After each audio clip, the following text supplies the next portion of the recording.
오늘은 지난 시간에 저희가 했던 초기 그리스도 사회의 그 주전 60년 마지막 지점부터 또 주후 60년 경까지의 이 이스라엘의 그 역사를 배경으로 그들이 어떻게 하나님 나라를 이해했을까라고 하는 어제 지난주와 연결된 남은 이야기를 먼저 좀 여러분과 나눌까 합니다. 네. 예수의 하나님 나라라고 하는 이야기를 조금 더 해보겠습니다. 우리가 지난 시간에는 바사라고 하는 제국이 그리스로 넘어오고 그리스가 항상 융성해지고 그리고 그것이 약간 쇠퇴해졌던 주전 160년경에 저쪽 서쪽에서 로마라고 하는 신흥 세력이 만들어 형성되는 배경에 대한 이해를 나눴습니다. 역사는 이렇게 순환하죠. 그리고 우리가 살펴봤던 것처럼 주위에서 여러분들이 볼 만한 주제는 역사라고 하는 것은 정복과 지배 그리고 또 그 빼앗고 뺏기는 암투와 이 자신의 나라를 자신의 권력을 세우려고 하는 이 역사적 반복이었다는 이야기를 여러분들이 염두하며 로마로 향하는 우리의 이야기를 좀 할까 합니다. 로마의 첫 번째 이야기는 이렇게 시작될 수 있습니다. 우리가 그리스의 트로이 전쟁의 이야기를 지난번에 나눴습니다. 트로이 전쟁에 혁혁한 공을 세웠던 이 알바론가라고 하는 가문이 하나 로마에 등장합니다. 이 알바론가 가문에 우리가 좀 주목할 만한 사람은 프로카스라고 하는 인물입니다. 이 프로카스라고 하는 인물의 두 아들이 있었는데 누미토르와 아물리우스라고 하는 이 두 아들을 낳습니다. 누미토르가 형이고 아물리우스가 동생이었습니다. 프로카스의 두 아들이었던 누미토르와 아물리우스가 있었는데 이 누미토스가 정권을 잡자 동생이었던 아물리우스가 그의 형을 살해하고 자신이 왕위를 빼앗습니다. 왕위를 빼앗은 그 아물리우스는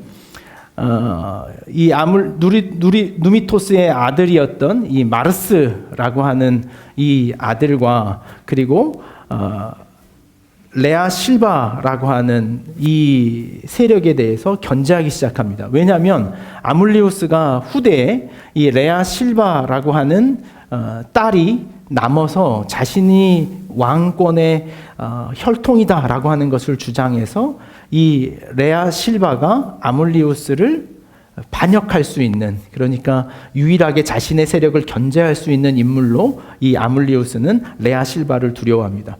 그래서 이 레아 실바에게 어떤 그 신명을 내리냐면 당시에 베스타라고 하는 그리스 신화의 인물인데 이 베스타의 제녀가 되라고 서원하라고 합니다. 이 베스타의 제녀가 된다는 개념은 뭐냐면 이 레아에게 결혼하지 말아라 라고 하는 명을 내리는 거예요. 왜 그렇게 했습니까? 그녀가 결혼해서 아들을 낳으면 그 자녀들이 아무래도 아물리우스라고 하는 자신의 작은 아버지에게 반역을 꾀할 수 있는 기회가 있기 때문에 그랬습니다. 레아 실바가 이 말을 잘 지켰어야 됐는데 지키지 못합니다. 이 마르스라고 하는 신과 결혼을 하는데요. 이 마르스가 여기에 나와 있는 그리스의 신화에 있는 전쟁의 신입니다.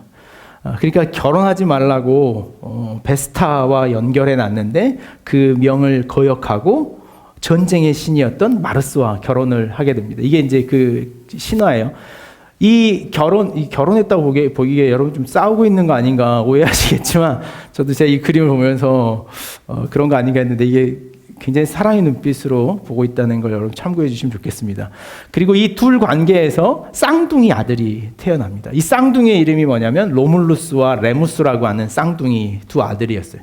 로물루스와 레무스라고 하는 두 쌍둥이 아들을 낳았는데 이 쌍둥이 아들을 낳았다는 소식을 듣고 어떻게 했겠습니까? 아물리우스가 이 쌍둥이 두 아들을 살해하려고 하는 계획을 꾸립니다. 그래서 그 살해된다는 계획을 레아가 알고 마치 이 성경에 있는 신화처럼 이 두 아들을 말 구유통에 담아가지고 테베레 강이라고 하는 강에다 띄웁니다. 이 테베레 강에다가 두 아들을 띄워서 그 강에서 둥둥둥둥 떠서 애들이 도착한 첫 번째 도착지가 있었는데, 그게 이탈리아, 우리가 그 장화 모양의 이탈리아를 보시면 그쪽에 서쪽 해안의 중간 지점에 그들이 도착을 했다라고 이렇게 전설은 이야기를 합니다. 그 지역 도착했던 첫 번째 지역이 어디냐면 파쿠스 루미날리스라고 하는 지역입니다. 이 파쿠스 루미날리스라고 하는 지역에 이 여물통이 도착을 합니다. 여물통이 도착해서 이 아이들이 빽빽 둘이 우니까 당시에 이 아이 둘을 누가 돌봐주냐면 암 늑대와 딱따구리가 이 아이들을 먹여 살립니다. 여러분, 이게 웃기신가요? 이게 저희는요, 이러고 나서 한참 역사가 흘러가서야 우리 박혁것의 저희 이제 조상 되시는 분이 알에서 태어나거든요. 그러니까 저희가 이거 할 게 없으면 힘이 없습니다. 저희는 한참 후에 우리 혁겨서 형제님 태어나시기 때문에. 이렇게 해서 두 아들이 이제 자라나게 됩니다. 이들이 자라나다가 이 당시에 이탈리아, 지금의 이제 이태리죠. 이탈리아의 근교에 있는 한 유력한 집안에서 이 아이들이 잘 성장을 합니다. 성장을 하고 나서 이 아이들이 자신들의 탄생의 비화를 알게 됩니다. 근데 그것도 참 신비스럽죠. 어떻게 그 탄생의 비화를 알게 되었을까? 하여간 알게 됩니다.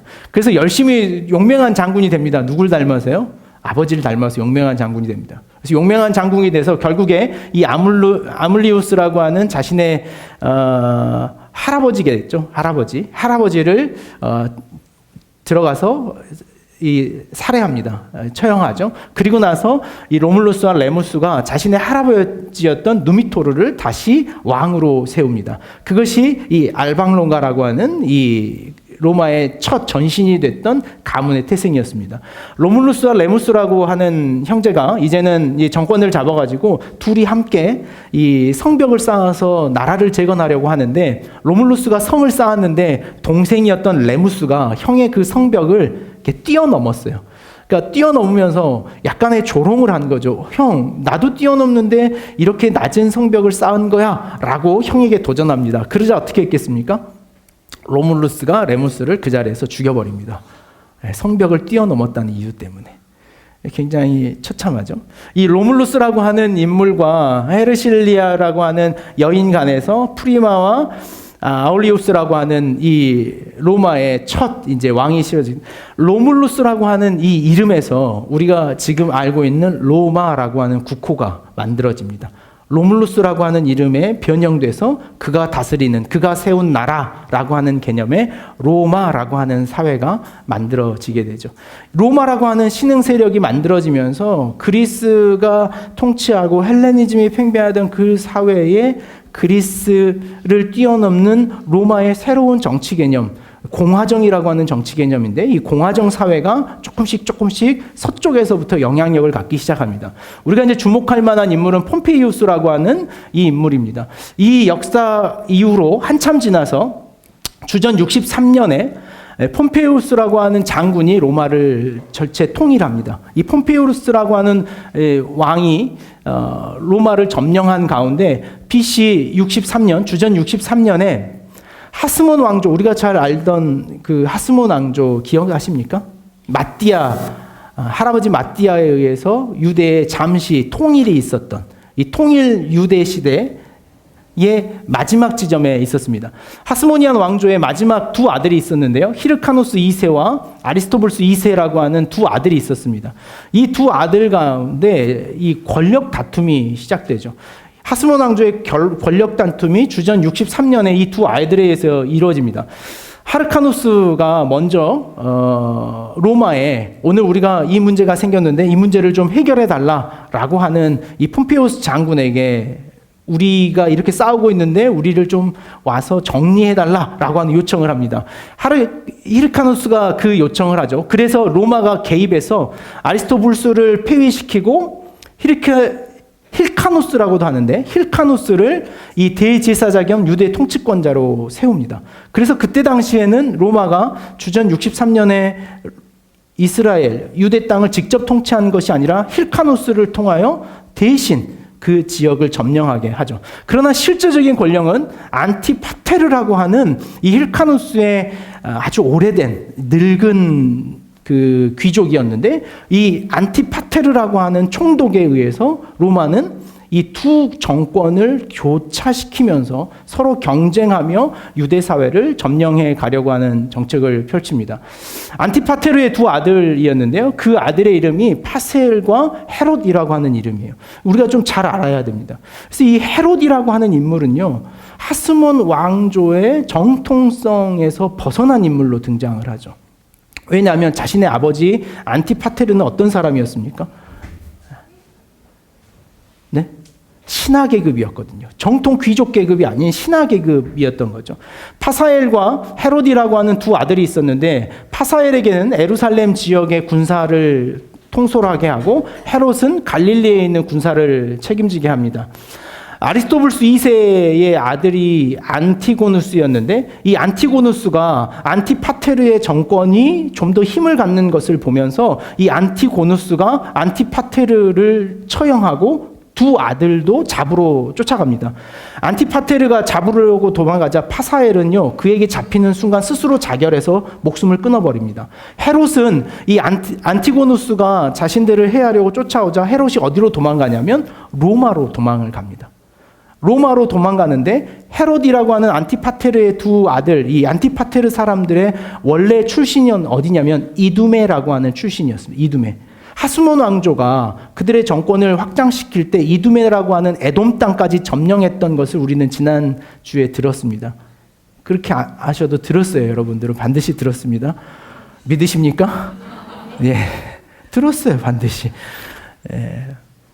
그래서 그때 당시에 이두메 사람들이 올라와서 유대 땅에 살고 있었는데, 그 이두메, 이방 사람들 중에 한 사람이었던 안티파테르였습니다. 그 이방 사람들 중에 한 사람이었던 헤롯이 결국에 형 파사엘은 스스로 자결하고 헤롯은 로마로 도망을 가죠. 로마로 도망간 헤롯이 주 37년에 로마의 정권을 힘입어서 로마로부터 유대 땅에 왕권을 물려받고 왕으로 내려옵니다. 그때 당시에 로마의 상황은 어떤 상황이었냐면, 옥타비누스와 안토니우스라고 하는 두 로마의 황제 간의 내전이 일어났던 시기예요.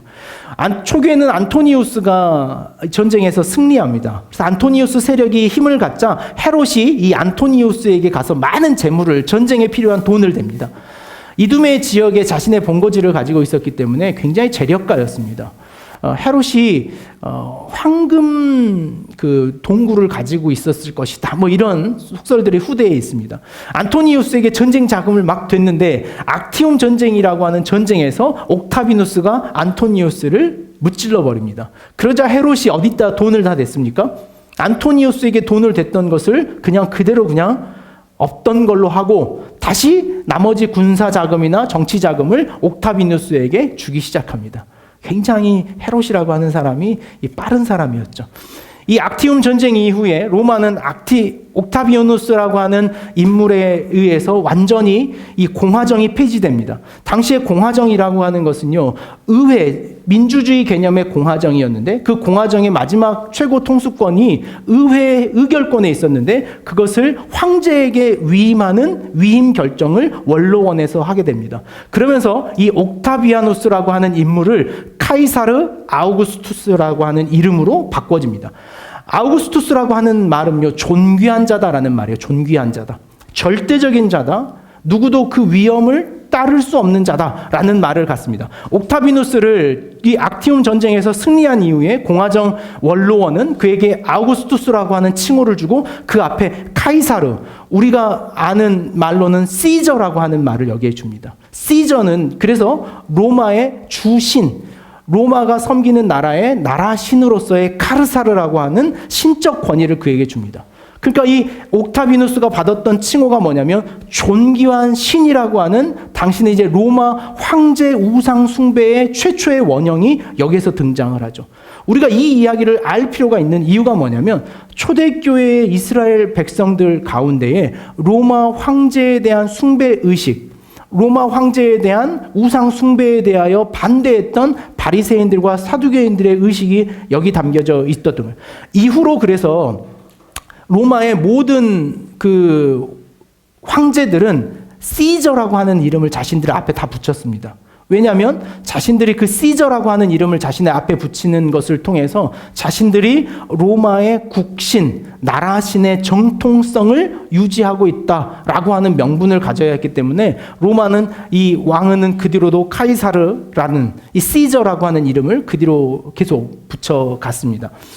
이런 정치적 후광을 가지고 나서 유대에 점령을 하죠. 유대 점령기에 헤롯입니다. 정통성에 대한 고민이 그에게 늘 있었습니다. 왜냐하면 자신의 아버지가 신하 계급이었기 때문에 그래요. 유대 정통의 왕의 계급 하스몬 왕조가 아니기 때문에 그렇죠. 하스몬 왕조에 대한 그들의 열망이 얼마나 대단했냐면 여러분 영화 벤허라고 하는 영화 아시죠? 벤허의 원래 본명이 뭔지 아십니까? 벤허는 그냥 그를 집안 간에 부르는 표현이에요. 원래 이름이 뭐였을까요? 유다였습니다. 유다. 그래서 원래 영화에 보면 벤허 유다라는 이름을 써요. 벤허라는 말은요, 허라는 말은 하스몬 왕조의 음역입니다. 벤은 무슨 말이냐면 아들이라는 뜻이에요. 아들. 그러니까 벤허라고 하는 말은 뭐냐면요, 하스몬 가문의 정통성을 가지고 있는 아들 유다, 그런 말이에요. 그래서 영화 벤허 유다에 보면 그 벤허는 하스몬 왕조의 전통성을 가지고 있는 사람이다라는 뜻이에요. 그만큼 역사적으로 이 하스몬 왕조를 가졌느냐 그렇지 않느냐가 당시의 유대 의식 속에서는 굉장히 중요한 정통성의 개념이었습니다. 정통성에 대한 개념이 이 헤롯에게 있었죠. 헤롯은 그래서 하스몬 왕조의 정통성을 갖고자 해서 하스몬의 손녀였던 미리암과 결혼을 합니다. 우리가 지난번에 한번 하스몬 왕조 다루면서 한번 이야기를 했죠. 하스몬 왕조의 손녀 미리암이 후대의 헤롯과 결혼을 하게 될 것이다. 헤롯이 하스몬 왕조의 미리암과 결혼해서 세 아들을 낳습니다. 이 세 아들을 낳는데요. 이 세 아들을 어떻게 하냐면 자신의 아내 미리암이 유대의 정치 권력을 등에 입고 자신을 죽이고 여왕이 되려는 꿈을 꾸고 있다라고 하는 망상에 빠져요. 그래서 잠을 잘 때마다 자신의 아내와 세 아들이 자신에게 찾아와서 칼을 겨누는 꿈을 꿉니다. 헤롯이 그 꿈을 꾸다 어느 날 아침에 하루 일어나서 자신의 아내와 세 아들을 그 자리에서 한꺼번에 죽여버립니다. 굉장히 잔인한 인물이죠. 그리고 두려움에 쌓여있던 인물이 헤롯이었습니다. 언젠가 나는 무너질 수도 있다는 그 두려움, 그 절망감, 그것이 헤롯 대왕이 가지고 있었던 당시 헤롯의 삶이었어요. 미리암의 어머니까지도 헤롯은 미리암의 모든 가족을 죽여야만 편히 잘 수 있겠다는 생각을 가지고 그 아내와 가족들을 모두 죽여버립니다. 그리고도 헤롯은 불면증을 끝내 해결하지 못해서 나중에 헤롯은 아마 암이 걸려 죽었을 것이다. 이렇게 역사가들은 이야기를 합니다. 헤롯은 자신의 정통성이 부재하기 때문에 당시에 이 유대 사회에 대한 굉장히 두 가지 정책을 썼습니다. 하나는 뭐냐면 그들을 위협하고 그들을 위력하는 것이었고, 또 하나는 그들에게서 정치 권력을 가지고 있는 지도자들에게는 굉장히 온건한 정책을 폈습니다. 당시에 회당 공동체를 형성했던 사람들을 우리는 어떤 파라고 불렀습니까? 회당 공동체. 이것도 지난주에 저희가 나눴습니다. 회당 공동체는 하스몬 왕조에 대한 반역을 가지고 나눠지죠. 하스몬 왕조가 헬레니즘 되는 것에 대하여 그 반기를 가지고 하나 등장하는 바리새파. 이도 여러분이 지난주에 들었습니다. 이 바리새파. 그리고 반대로 이 하스몬 왕조가 가졌던 제사장과 왕의 통일성, 그것을 가지고 성전 중심으로 세력을 가졌던 어떤 파? 사두개파. 이 두 세력 간에 이 어떤 공통의 이해관계를 엮기 위해서 회당 공동체의 발전을 매우 장려했습니다. 그래서 회당 공동체를 중심으로 회당 공동체 안에 있는 사람들에게는 세금을 부과하지 않을 정도로 회당 공동체에 대한 굉장히 긍정적인 정책을 썼던 것이 헤롯이었습니다.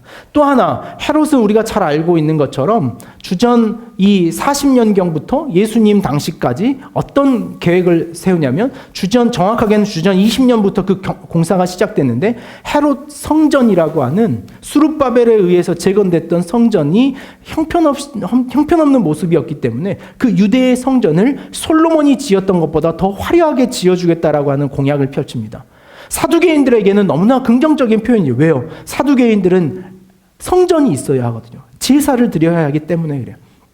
자신들이 제사 드릴 수 있는 좋은 공간을 갖는다는 것은 그들이 유익했죠. 유대교의 번영이 이때로부터 시작됩니다. 헤롯이 통치하는 당시에 유대의 종교 지도자들은 그 당시에 누리지 못했던 하스몬 왕조 때보다 더 윤택한 삶을 그들은 살게 됩니다. 로마에 가지고 있었던 헤롯과 로마 간의 정치적인 연결관계, 그 커넥션 때문에 헤롯이 하고 있는 모든 일을 로마는 지지해 줍니다. 헤롯이 하고 있었던 중요한 일 중에 하나가 뭐냐면 유대교적 신앙적 관점을 온전히 그대로 인정해 달라는 것이었어요. 로마는 그것을 인정해 줍니다. 유대를 하나의 정통 종교로 인정을 해줍니다. 또 하나가 무엇이었냐면 당신에 있었던 이 시저 숭배 사상으로부터 유대를 놓아줍니다. 모든 통치 국가에게는 로마 시저에 대한 우상과 제우스라고 하는 신상이라고 하는 헬레니즘 두 문화의 가운데 계속된 간격의 갈등이 있었는데 유대 안에서는 이 헬레니즘뿐만 아니라 로마의 시저 숭배 사상도 강요하지 않게 되는 배경이 됩니다. 로마군 당시에 있었던 모든 지배 국가들에 의해서 로마는 전쟁을 계속했기 때문에 그들에게 있어서 전쟁을 징병해야 되는 이 모병제가 있었는데 그때 당시에 유대 사회에는 로마군으로 징병되는 것에 면제가 됐던 시대였어요. 그러니까 헤롯이 정치적 권력을 잡았을 때 이 유대 사회는요 헤롯을 굉장히 좋아했습니다. 헤롯에 동조했어요. 그러면서도 헤롯이 가지고 있었던 포악성이나 공포 정치 때문에 헤롯에 대하여 두려움이 늘 있었죠. 헬레니즘을 추종하는 것에 대하여 유대 사회가 이 헤롯에게 저항감을 갖기 시작합니다. 그가 그리스식 극장을 만들고 원형극장을 세우고 전차 경제를 만들고 이 그리스식으로 우리가 잘 알고 있는 스파르타 이런 그 전사들의 싸움, 그리고 당시에 가장 유행했던 게 뭐냐면요, 이 아프리카 지역에서 맹수를 잡아와서 맹수들과 그 혈투를 벌리는, 돈을 걸고 싸우는 장면들을 너무 많이 했던 거예요. 유대 경건주의 신앙을 가지고 있었던 특별히 바리새인 중심의 사람들과 이 SNF파 사람들은 헤롯이 이런 형편으로 예루살렘을 통치하는 것에 대해서 부단히 저항감이 있었습니다. 경건한 바리새인들이 저항을 하죠. 미리암의 세 아들을 처형한 것에 대해서도 유대 사회는 반발하기 시작합니다. 미리암은 누구 정통입니까? 하스몬의 정통이기 때문에 그렇죠. 우리 정통의 왕비를 헤롯이 저렇게 처참하게 그 아들까지 죽여버렸다는 것은 그들이 유대 가문들이 어떤 의식을 가지고 있었냐면 헤롯이 죽으면 누가 그 왕위를 물려받습니까? 미리암의 세 아들이 왕위를 물려받을 텐데 미리암의 세 아들은 적어도 절반은 누구 거예요? 유대 거니까 그래요. 그 나중에 이 헤롯의 세 아들 중에 한 명이 정권을 잡기를 기다렸는데 유대 사회의 희망이 사라져 버린 거예요. 아, 헤롯을 더 이상 믿을 수 없겠구나라고 하는 것을 알고 헤롯에 저항하기 시작합니다. 헤롯이 마지막 죽음 앞에 역사가들이 이렇게 기록합니다. 헤롯이 마지막 죽기까지 굉장히 자신에 대한 두려움이 컸던 것 같아요. 그래서 헤롯이 어떻게 하냐면 자기가 죽을 줄 알았답니다. 그러니까 아마 병이 들어서 죽었던 것 같아요. 암이 걸렸다 그러는데 이 병이 걸려서 죽으려고 막 할 때 유대의 몇몇 지방의 지도자들을 사로잡았답니다. 그래서 그들에게 어떤 명령을 내려놨냐면 내가 죽거든 저들도 내가 죽는 그 시간 같이 죽여라. 이유를 묻지 말아라. 왜 그러냐면 내 죽음에 대하여 세상이 애통하게 하기를 원한다. 왜냐하면 자신이 죽었을 때 다른 사람들이 아이고 헤롯 잘 죽었다. 진짜 저거 죽기를 바랬지 라고 하지 않기 위해서. 그러면 자신들의 종교 지도자들과 관계 있는 사람이 헤롯이 죽으면 같이 죽는다는 보험을 들어놓은 거예요. 그럼 사람들이 어떻게 기도하기 시작하겠습니까? 헤롯이 죽지 말라고 기도하는 거예요. 우리 인간사도 이럴 때가 있죠. 뭐 하나 걸어놓고 살아가는 거. 저 사람이 나한테 해코지하지 않기 위해서 우리 뭐 하나 이만큼 걸어놓자.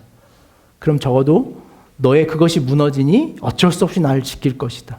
아마 이게 이 정치의 아이러니, 시대가 만들어낸 인간의 삶의 어떤 끝자락이 아닌가라는 생각을 해요. 이 헬레니즘을 추종하던 이 헤롯은 그렇게 죽음을 맞이합니다. 그래서 헤롯의 두 아들이었던 헤롯 아킬레오와 헤롯 안티파스라고 하는 두 인물을 우리는 조금 이야기하고 예수에게로 바로 넘어가겠습니다. 헤롯 아킬레오는 주전 4세기입니다. 주전 4세기에 예수 그리스도가 탄생하던 시기입니다. 그리고 주후 6세기까지 주전 4세기에 왜 예수님이 태어났는가, 왜 예수님의 탄생과 이 주전과 주후의 시간이 맞지 않는가라는 질문이 있을 수 있는데요. 그걸 설명하자면 좀 긴데 그냥 역사적으로 그러면 한 역사가의 단순 실수 때문에 일어난 일이다 이렇게 말을 합니다.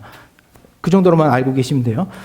헤롯 아킬레오인데요. 아킬레오는 헤롯 대왕이 죽은 후에 세 번째 아들이었습니다. 헤롯의 세 번째 아들이었는데 로마로부터 정치적 테스트를 받습니다. 그러면서 그에게 어디를 주냐면 예루살렘을 중심으로 한 유대사회의 중심 지역을 통치하라고 하는 테스트를 내립니다. 근데 아킬레오가 자신의 아버지 헤롯보다 더 이 폭정을 펼치기 시작합니다. 이 폭정이 펼쳐졌다는 것을 우리가 언제 볼 수 있냐면요. 예수님의 탄생 직화에 볼 수 있어요.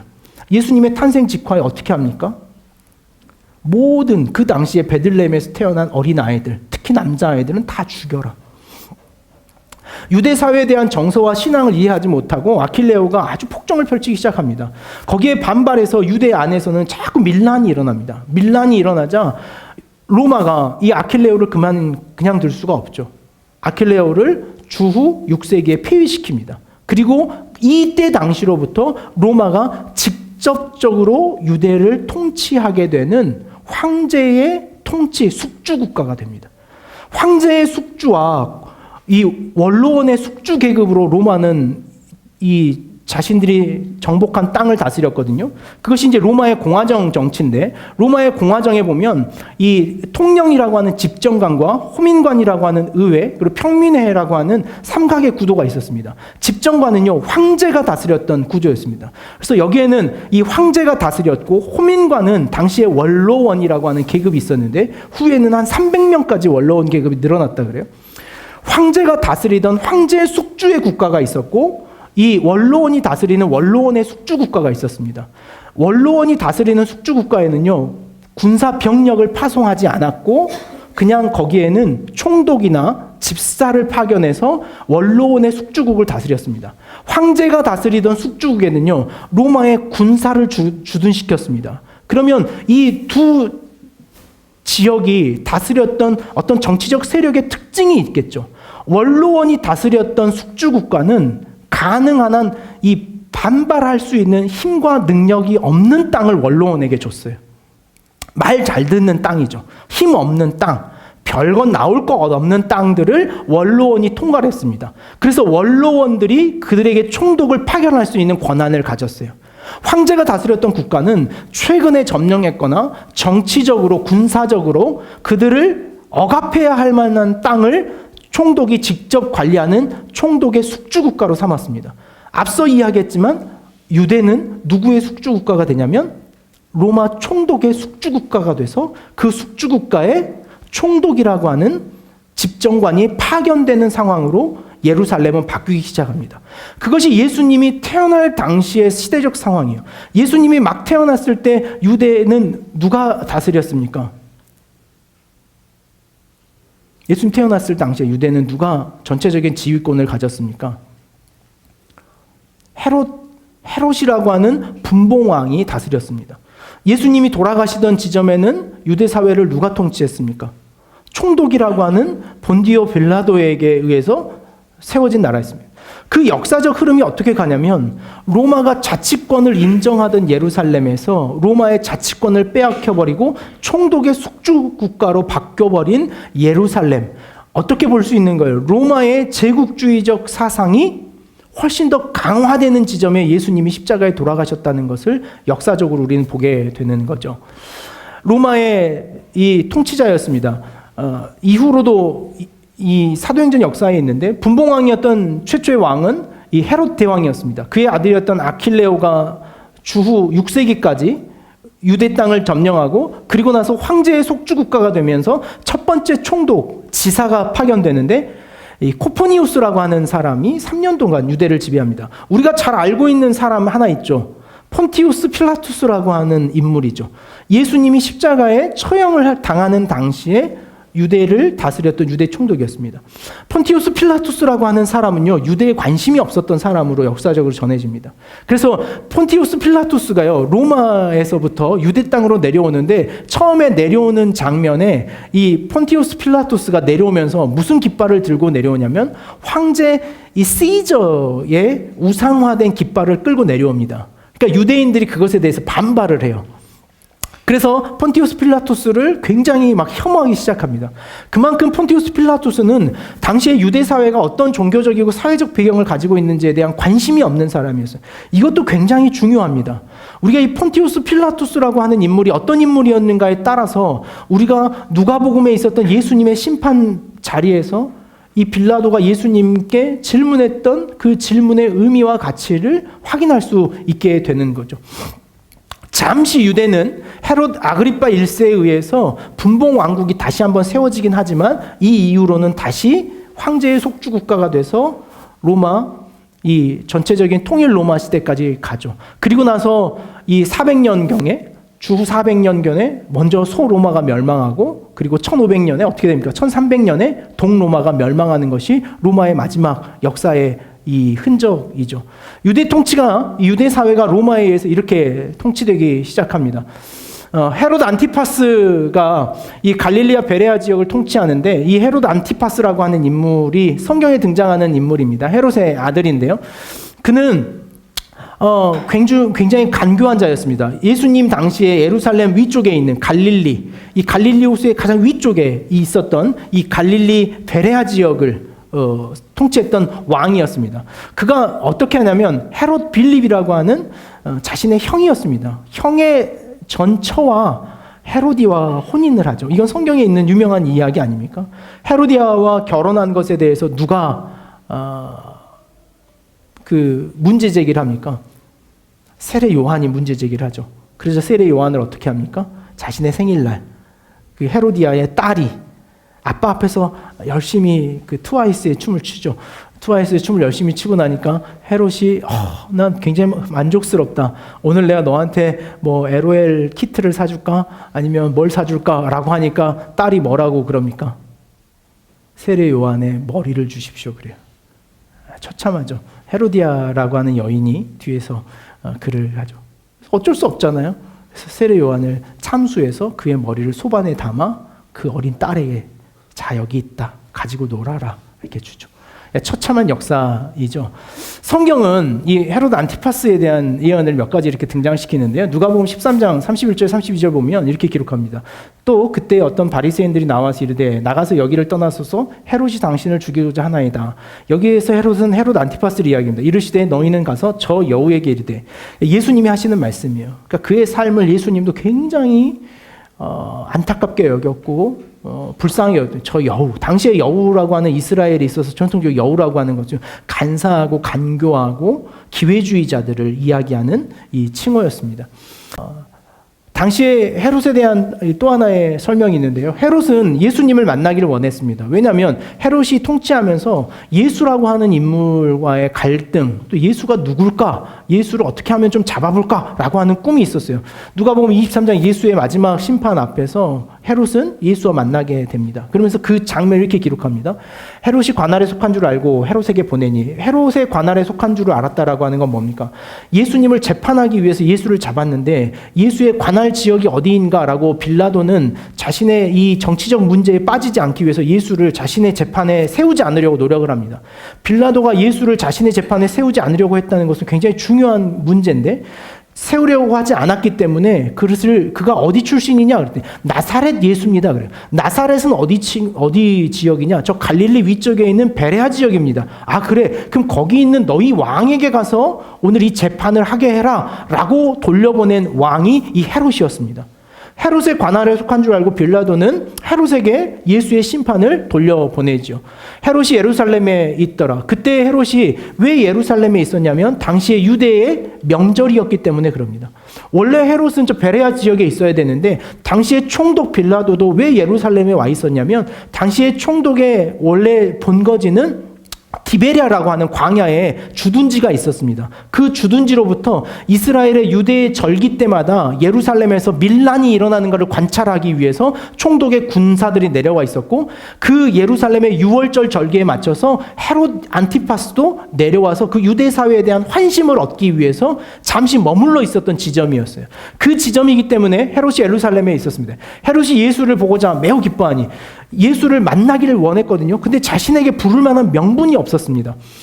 소문을 들었으므로 보고자 한 지가 오래였고 또한 무엇이나 이적 행하심을 볼까 바라던 연고라. 헤롯의 마음이 그랬어요. 뭔가 기적, 마술사가 하나 왔다 이런 마음이었던 거죠. 여러 말로 물으나 아무 말도 대답하지 아니하시니 대지사장과 서기관들이 서서 힘써 고발하다.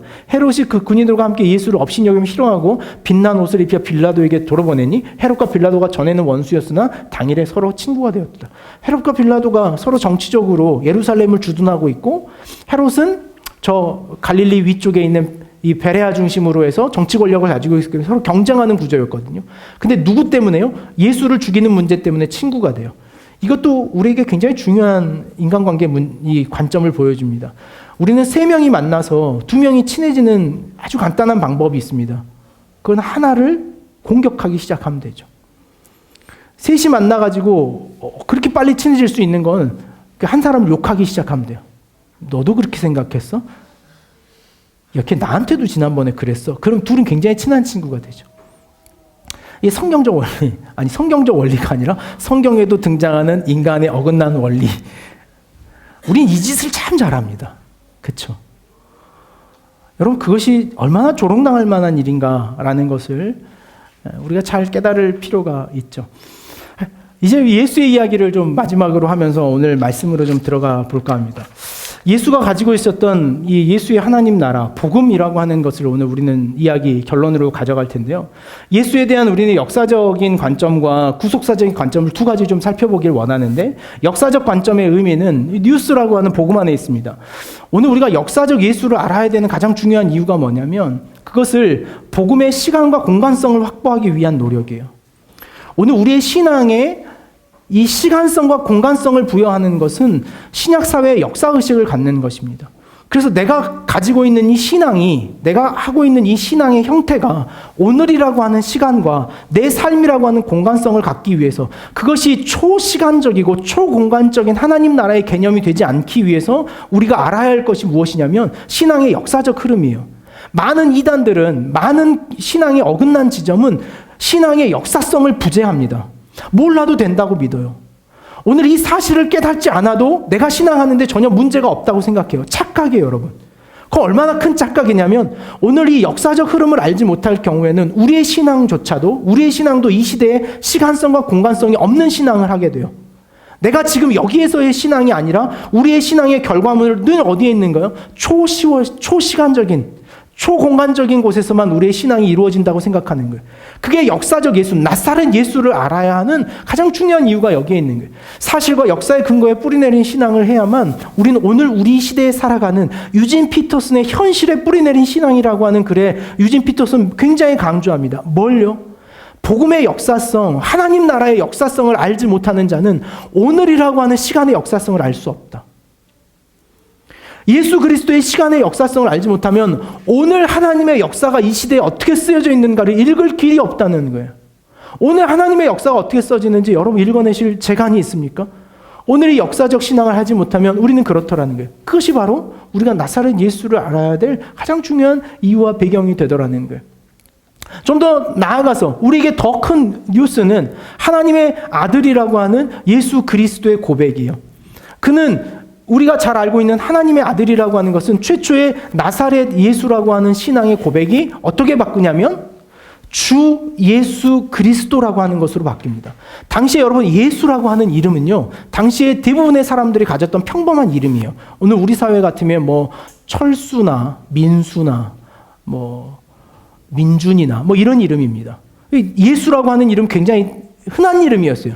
그래서 예수라고 하는 이름을 칭할 때 너도 예수고 너도 예수인데 그럼 어떻게 해야 되냐? 그래서 그 앞에 나사렛이라고 하는 이름을 붙이는 거예요. 나사렛 예수다 이렇게 하는 거죠. 이제 저를 만약 이때 당시에 불렀다면 어떻게 부르겠어요? 양림제도다 이렇게 불렀겠죠. 양림동에 사는 누구다. 이름이 다양하지 않았기 때문에 이렇게 불렀던 거예요. 나사렛 예수. 그것은 역사적이고 실제적이고 현실적 이름이 나사렛 예수예요. 나사렛 예수가 그의 십자가의 죽음과 부활 이후에 하나님 나라가 이루어진 이후에 그의 이름이 어떻게 바뀌냐면 주 예수 그리스도라고 하는 이름으로 바뀝니다. 주라고 하는 이 퀴리오스라고 하는 이름은요, 하나님의 아들, 하나님이라고 하는 이 신앙의 대상으로서의 이름이 예수의 이름 앞에 등장하는 거죠. 주, 그 절대적 주인으로서의 예수가 크리스토스, 메시아라는 구원자라는 거죠. 전능하신 예수 메시아라고 하는 신앙이 비로소 우리에게 복음이라고 하는 메시지로 들려 있는 거죠. 오늘 이 두 가지 사실이 저희들에게 연결돼서 예수라고 하는 이름으로 연결되는 과정, 그 과정이 우리에게 얼마나 중요한가를 우리의 신앙에서 반드시 깨닫고 이해해야 할 필요가 있습니다. 제가 최근에 이단의 신앙들과 대부분의 어떤 선동식의 설교들을 들으면서 느꼈던 한 가지 마음이 있어요. 어떤 마음이 들었냐면요. 원숭이 엉덩이가 백두산이 되고 말았구나, 이런 생각을 해요. 무슨 의미인지 제가 여러분들에게 한번 이 영상을 하나 보여드릴게요.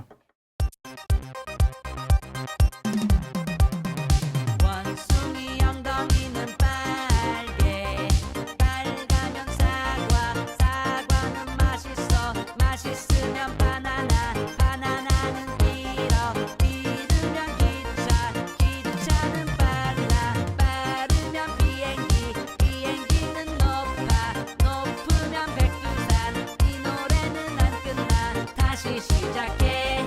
정말이야 안 끝나, 처음부터 시작. 원숭이 엉덩이는 빨개, 빨가면 사과, 사과는 맛있어, 맛있으면 바나나, 바나나는 길어, 길으면 기차, 기차는 빨라, 빠르면 비행기, 비행기는 높아, 높으면 백두산.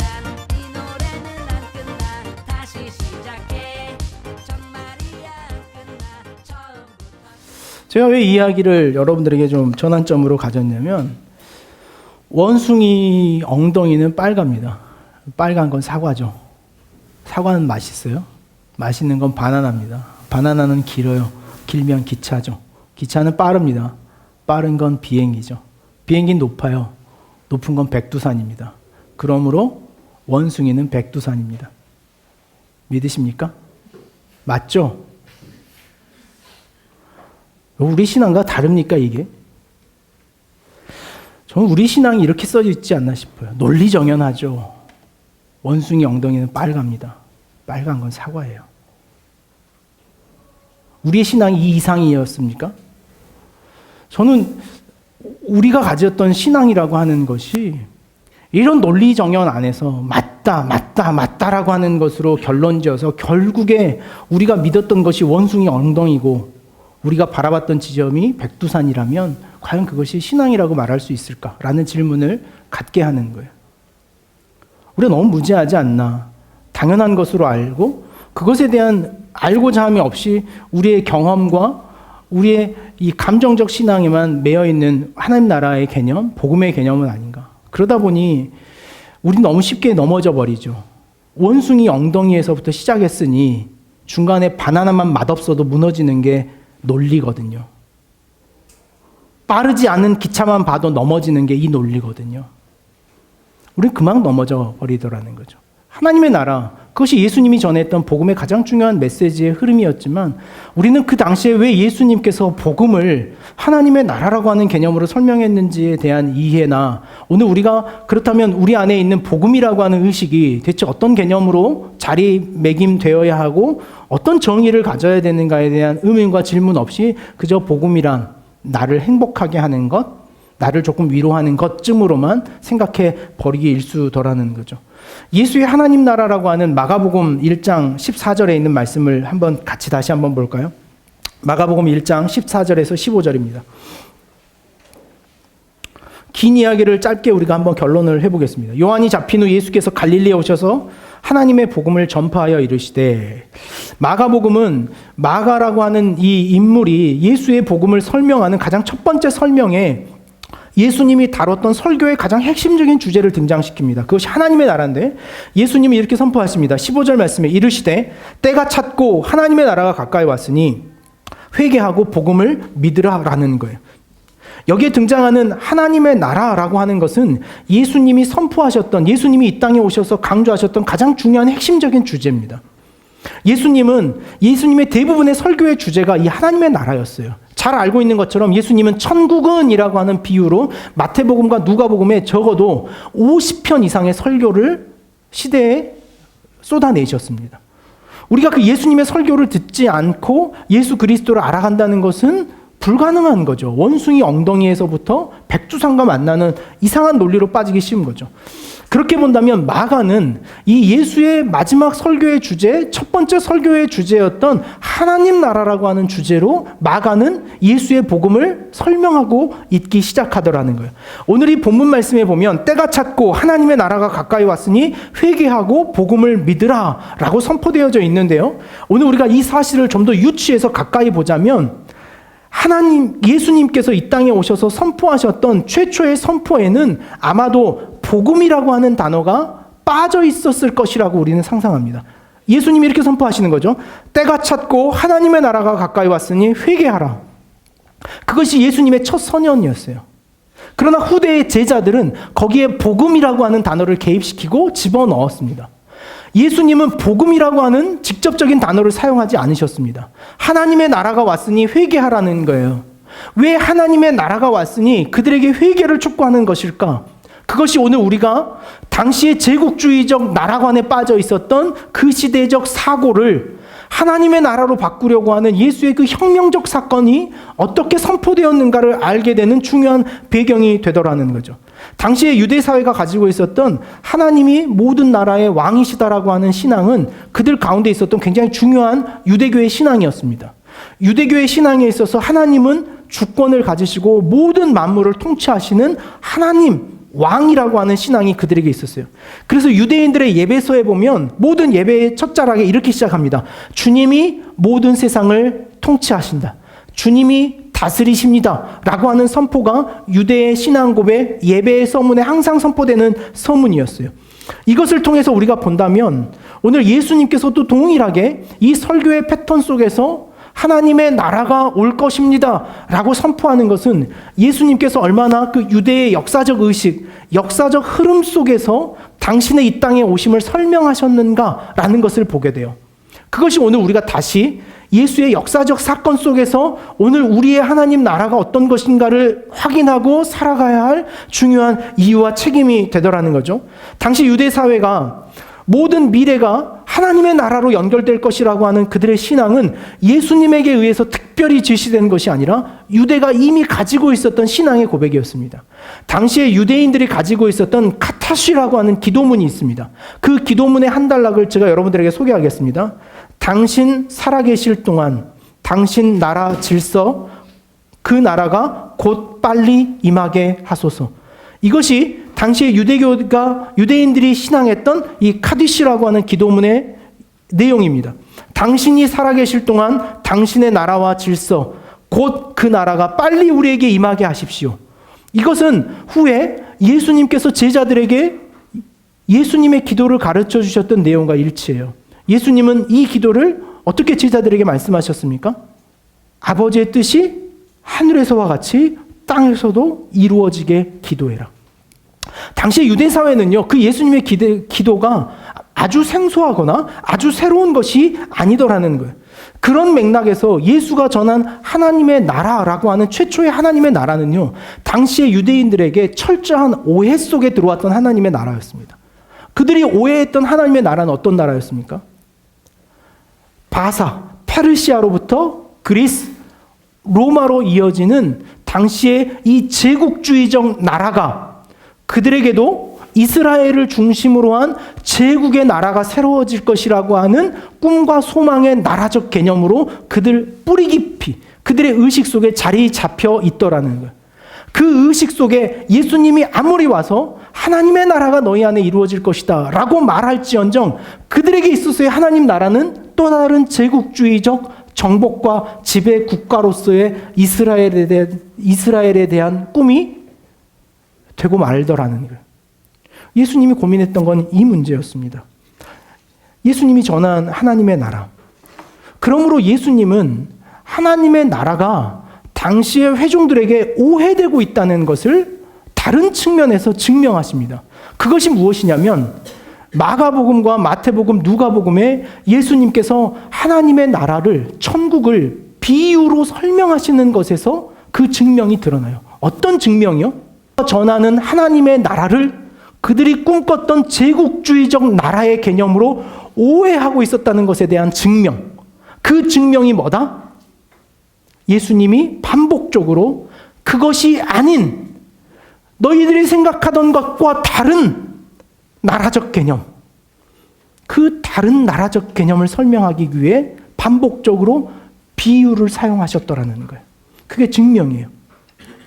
예수님께서는 당시에 이스라엘 백성들이 얼마나 이스라엘 안에서의 제국적 사회를 꿈꿨는가, 그 세속적 나라와 하나님이 만들어 놓으신 하나님이 꿈꾸는 나라가 얼마나 서로 의도적으로 다른 것인가를 드러내기 위해서 예수님은 이런 표현을 자주 사용하셨습니다. 어떻게 말씀하셨냐면, 너희 중에 누군가가 죽기 전에 하나님의 나라가 너희 안에 이루어지는 것을 볼 것이다 라는 말씀을 제자들에게 나누었어요.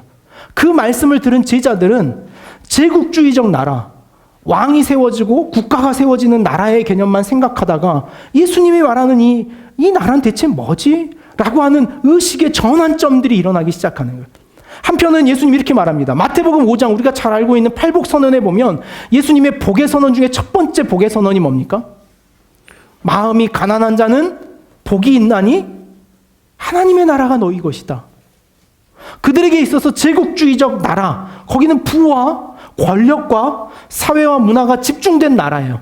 근데 그 사회가 집중된 나라로서의 꿈꿨던 그들의 나라 의식 속에 하나님의 나라라고 하는 것은 그런 제국주의적 나라가 아닌 가난한 자들에게 의해서 세워질 나라다라고 하는 개념의 선포가 있는 거예요. 도저히 받아들이기 힘든 나라예요. 그 제국주의적 나라에 대한 이해를 가지고 있는 사람들은 도무지 이해할 수 없었던 것, 그 저항을 만났던 것이 하나님의 나라에 대한 개념이에요. 오늘 먼저 이 지점에서 우리가 고민해야 될 것이 있다면, 하나님의 나라를 신앙하는 우리에게, 예수가 전한 복음이라고 하는 하나님의 나라를 지향하는 우리에게 먼저 앞선 이 저항이 일어나야 돼요. 어떤 저항이요? 이 세상이 만들어가고 있는 사회적 나라, 시대적 나라가 어떤 것인지를 보고 오늘 하나님께서 내 안에 이루고자 하셨던 그 하나님의 통치의 나라는 어떤 모양인가, 그것에 대한 우리의 단절감, 거리감, 어색함을 경험하는 것, 그것이 우리의 신앙의 첫 번째 지점이어야 되는 거예요. 우리가 이 문제에서 이미 실패해버렸죠. 한국교회가, 서구로부터 넘어왔던 우리 이 한국교회가 그 제국주의적 교회론, 번영의 신앙, 중심의 신앙, 변두리의 것이 아닌 중심의 신앙에 서서 사회적 우월성을 갖고자 하는 신앙은 오늘 예수가 꿈꿨던 하나님의 나라와 너무 멀더라는 거예요.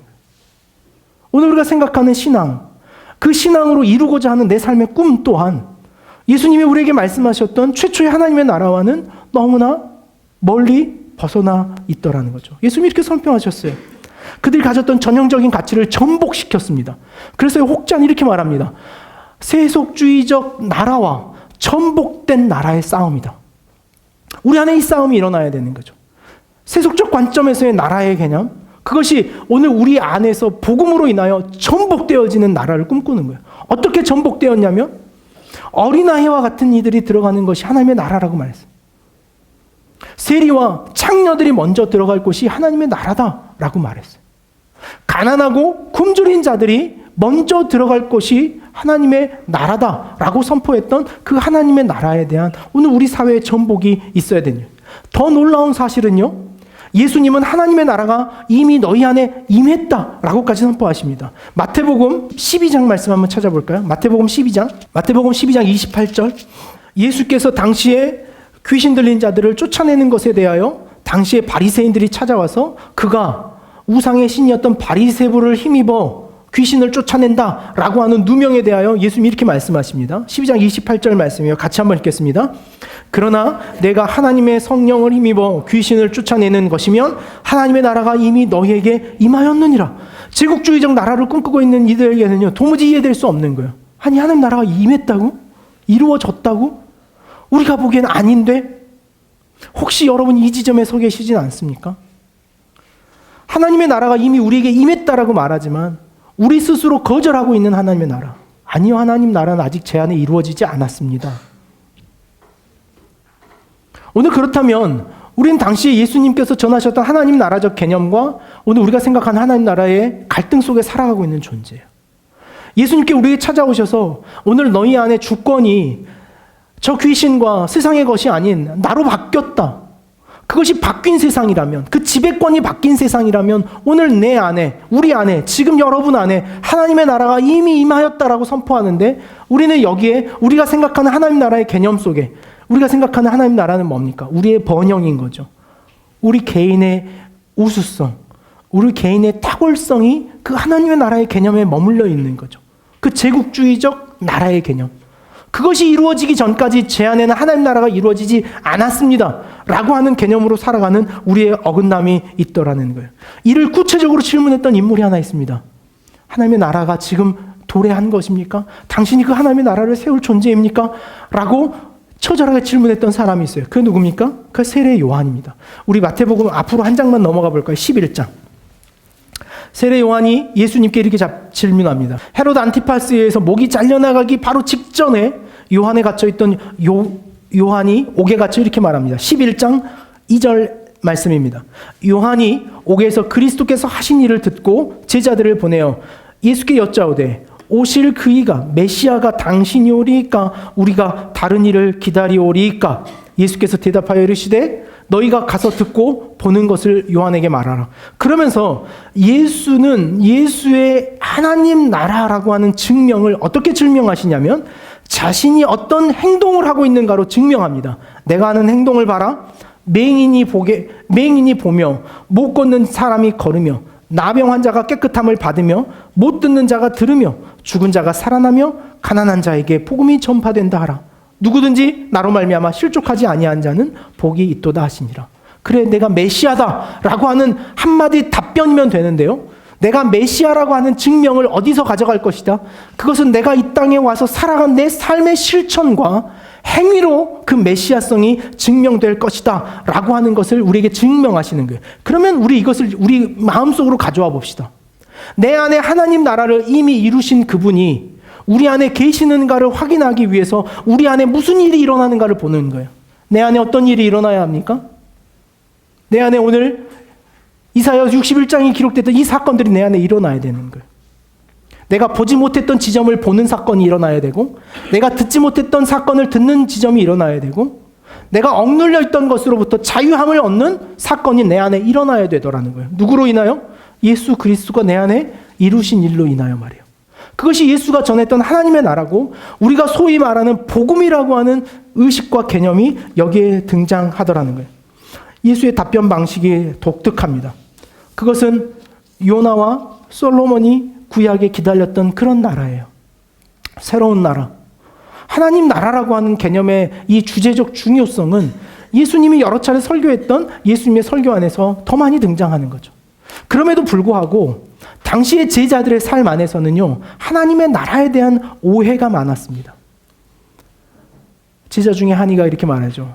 주님, 당신이 영광을 받으시는 그 지점에 자신이 영광을 받으신다라고 하는 꿈은 예수님이 십자가에 죽으시기까지 제자들은 이 제국주의적 나라가 세워질 것을 꿈꿨어요. 예수가 선동해서, 예수가 봉기해서 저 로마를 짓밟고 세워질 나라.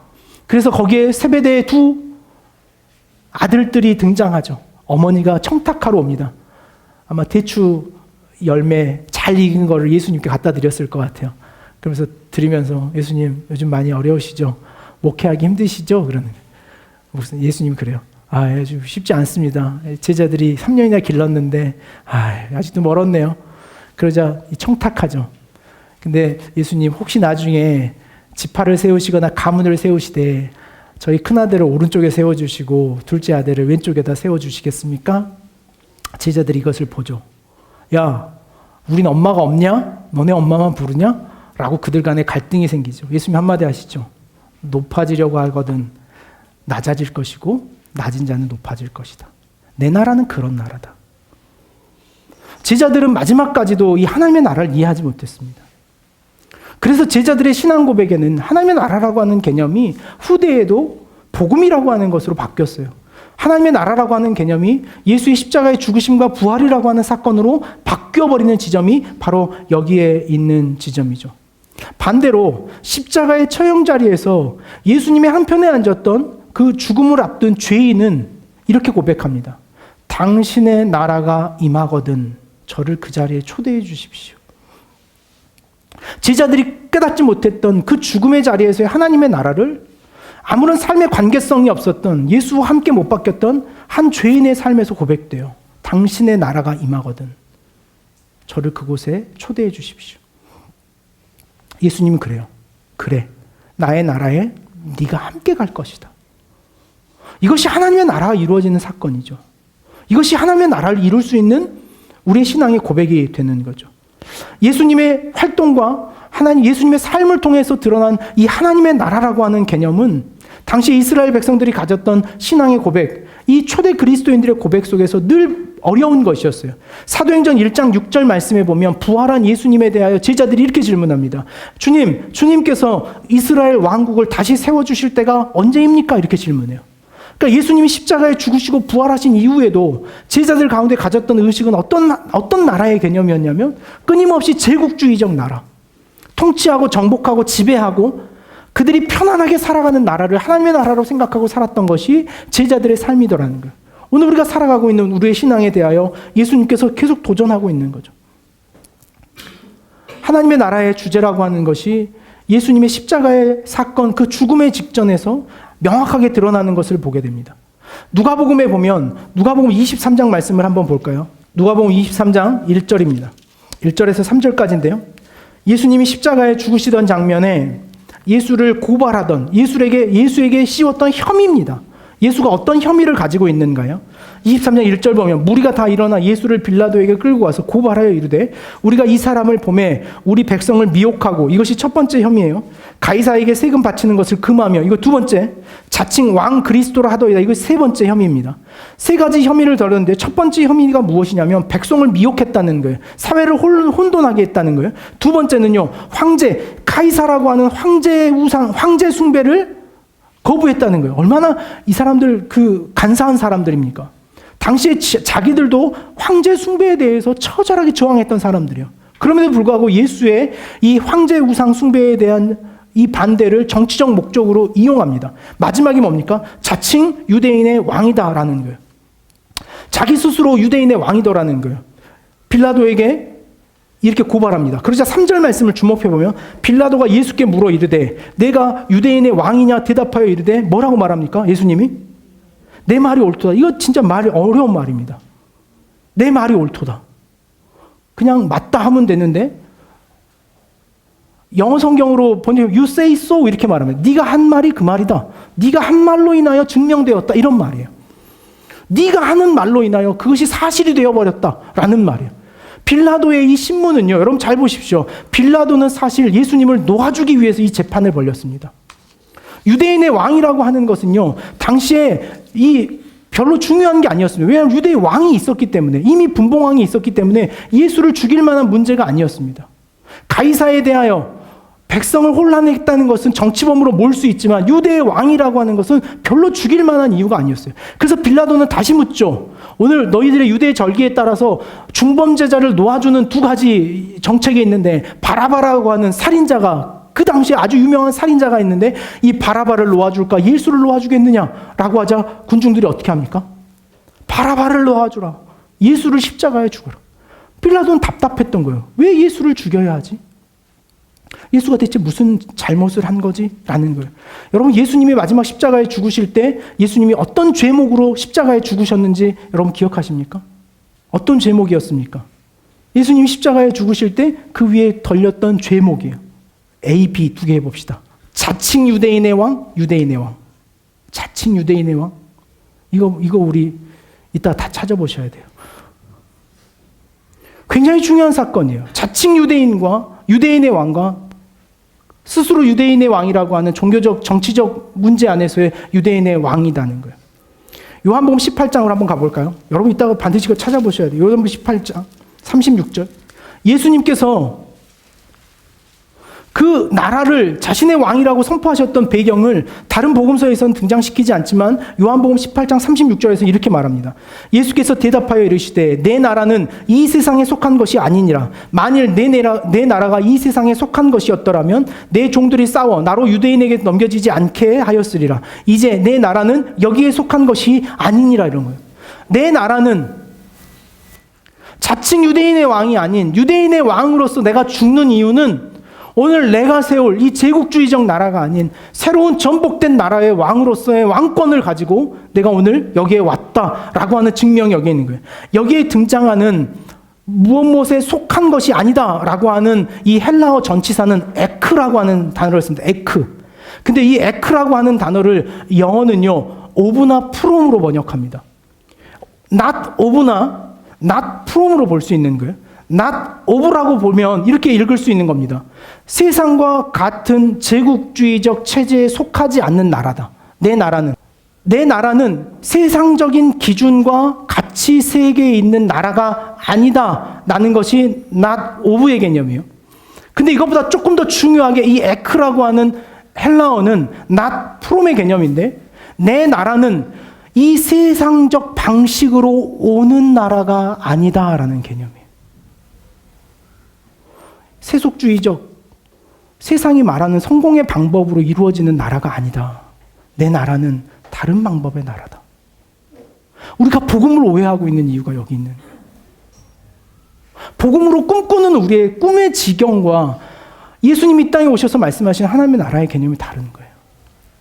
우리의 복음은 끊임없이 번영과 이 제국주의적 성공과 성취의 나라를 꿈꾸고 있다면 예수님이 우리 안에 이루고자 하셨던 예수님의 나라는 그것과 다른, 그것이 전복된 그 의식과 사고가 바뀐 거예요. 우리 신앙을 고민하죠.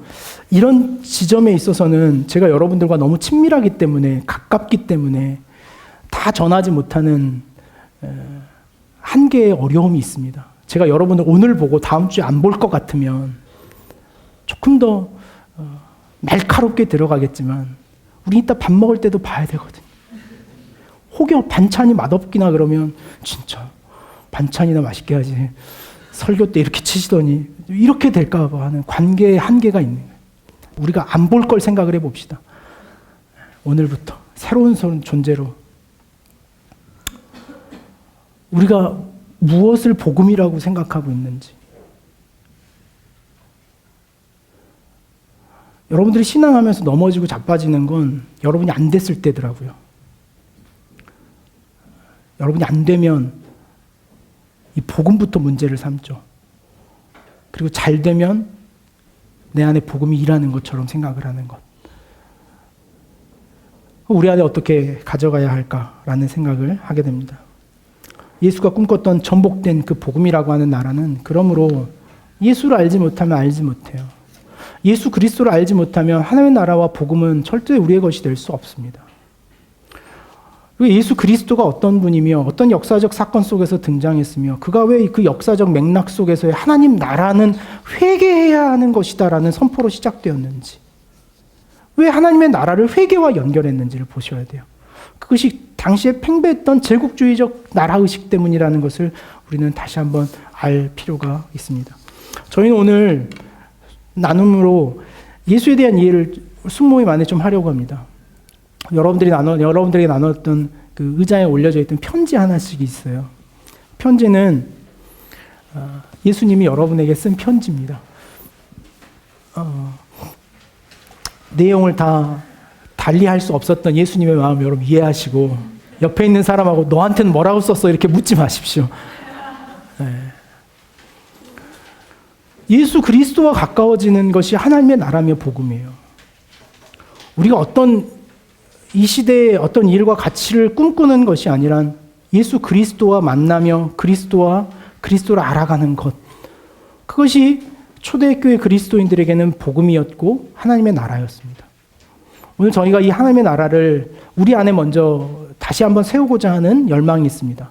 한 주일 동안 여러분들에게 과제가 이번 주부터 주어집니다. 2주 동안 주어질 텐데 이번 주 일주일 동안 여러분들이 하루 시간을 나누며 예수님이 어떤 삶을 살아가셨는지, 성경은 예수를 어떻게 소개하고 있는지를 하루하루 찾아가서 체크할 수 있는 여러분 하트 모양의 체크리스트를 나눠드릴 거예요.